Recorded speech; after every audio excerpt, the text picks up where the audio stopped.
এই মুহূর্তে সবচেয়ে বড় খবর এইচডি লাইভ 24/7 এ Tabung ni bishingo joto ni shalai ko khotuma AGT Live 24/7 इस वक्त की सबसे बड़ी खबर। Breaking news now on HD live 24/7।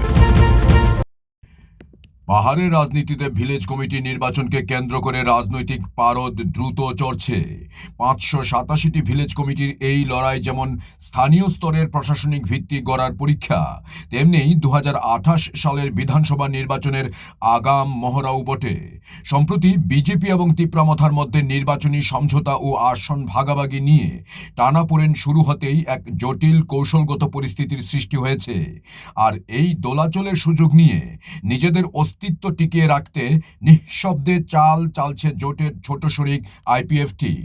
এক সময়ের প্রতাপশালী দল আইপিএফটি আজ নেতৃত্বহীনতা এবং কর্মী সমর্থকদের মথামুখী প্রবণতায় অনেকটাই দুর্বল।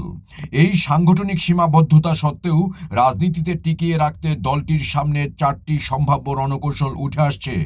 প্রথমত, জোটে থেকে চাপ সৃষ্টি, অর্থাৎ বিজেপি ও তিপ্রামথার আসন সমঝোতা ভেস্তে গেলে আইপিএফটি নিজেদের বিজেপির একমাত্র অনুগত জনজাতি শরিক হিসেবে তুলে ধরে বাড়তি আসন দাবি করতে পারে।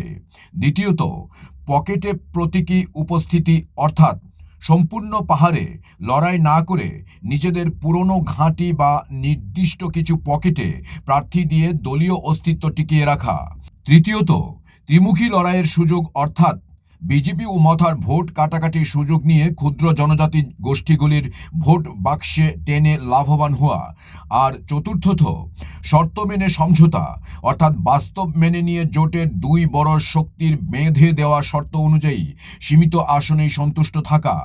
তবে প্রশ্ন থেকেই যায়, বর্তমান সাংগঠনিক শক্তি নিয়ে আইপিএফটি কি আদৌ কোনো বড় শর্ত চাপানোর পরিস্থিতিতে আছে? রাজনৈতিক বাস্তবতায় দেখা যাচ্ছে, রাজ্য সরকারের টিকে থাকা এবং পাহাড়ে বিলুপ্তির হাত থেকে বাঁচার খাতিরে শেষ পর্যন্ত বিজেপি বা মথার শর্ত মেনে নেওয়া ছাড়া তাদের হাতে বিকল্প কম।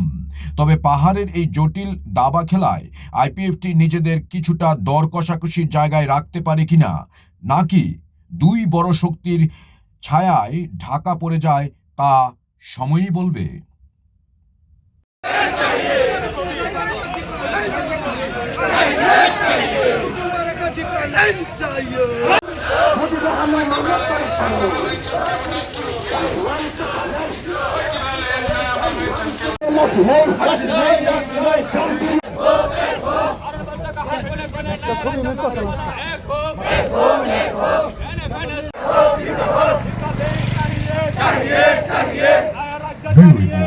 AGT Live 24/7।